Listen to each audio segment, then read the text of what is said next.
जी नाज़रीन, इस्लाम कोट भरिसां यूसी कहिड़ी आहे उनजा ही रहवासी आहिनि। इस्लाम कोट प्रेस क्लब ते एहतजाज करे पहुता आहिनि, शिकायतूं कनि पिया त जेका रिलीफ वारी जेका इमदाद आहे उहो मनपसंद माण्हुनि खे ॾिनी वई आहे। ही कहिड़ो मुतालबो कंदा अचो त हिन सां ॻाल्हि ॿोल कयूं। हींअर जेके पावर्स मिलिया आहिनि यूसी जे चेयरमैननि खे, उहे लोकल सतह जा माण्हू आहिनि ऐं उहे सभिनी लोकल जेके पंहिंजी यूनियन में जेके 20 या 25 ॻोठ आहिनि उन्हनि खे ज़ाती सुञाणनि था त हिन माण्हू मूंखे गुज़िरियल इलेक्शन में वोट ॾिनो हो, हिन माण्हू जे करे आउं खटियो आहियां।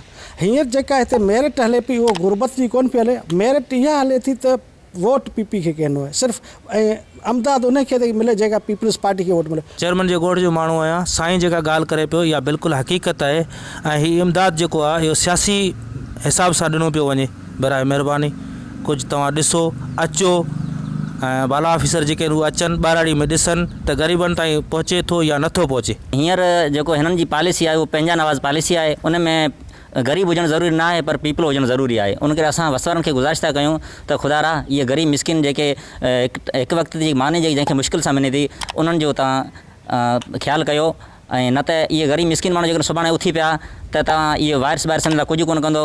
महिरबानी करे हिननि जी वारसी कई वञे। अर्ज़ु इहा त साईं ये जेके इमदाद जी विराई ॾिनी जेके गई है से सिर्फ़ु पीपल्स पार्टी जा माण्हू जे थे वेठल हैं 4-5 कटा ॻोठ में 500 घर जे लिस्ट है, उतो 5 माण्हू न कटा ॾिना गया हैं। बाक़ी गरीब आवाम जेको है जे थे तो तकलीफ़ में है। महिरबानी पुॼे सघे तो इहो जांच पड़ताल करियो जाए। चेयरमैन कल ख़ैरात विराईसीं वॾेरनि खे ॾिनी आहे पार्टी जे हिसाब सां। बाक़ी ॿिए कंहिं ग़रीबनि खे कोन्हे। जो 1000 घर जी बस्ती आहे उते 4 कटा आहिनि, किथे 2 कटा आहिनि, किथे 3 कटा आहिनि। पूरी यूसी जिते 17 कोट भीलन जा आहिनि उते 52 कटो मिलियो आहे पूरी कहिड़ी यूसी में। जी नाज़रीन, ही जेका से एहतजाज कंदड़ जेके रहवासी हुआ ये जेके इल्ज़ाम हणनि पिया त यूसी जेका चेयरमैन आहे कहिड़ी जो उन सियासी बुनियादनि ते सिर्फ़ु पीपी सां जेके वास्तो रखंदड़ माण्हू आहिनि, वोटर जेके आहिनि उन्हनि खे इमदाद ॾिनी आहे।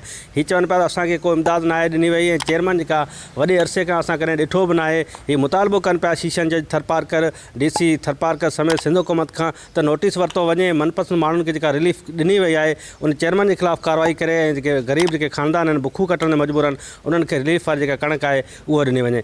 गाज़ी बजीर, अवामी आवाज़ TV न्यूज़, इस्लाम कोट, थरपारकर। विजिट कयो अवामी आवाज़ मीडिया ग्रुप जी वेबसाइट awamiawaz.pk।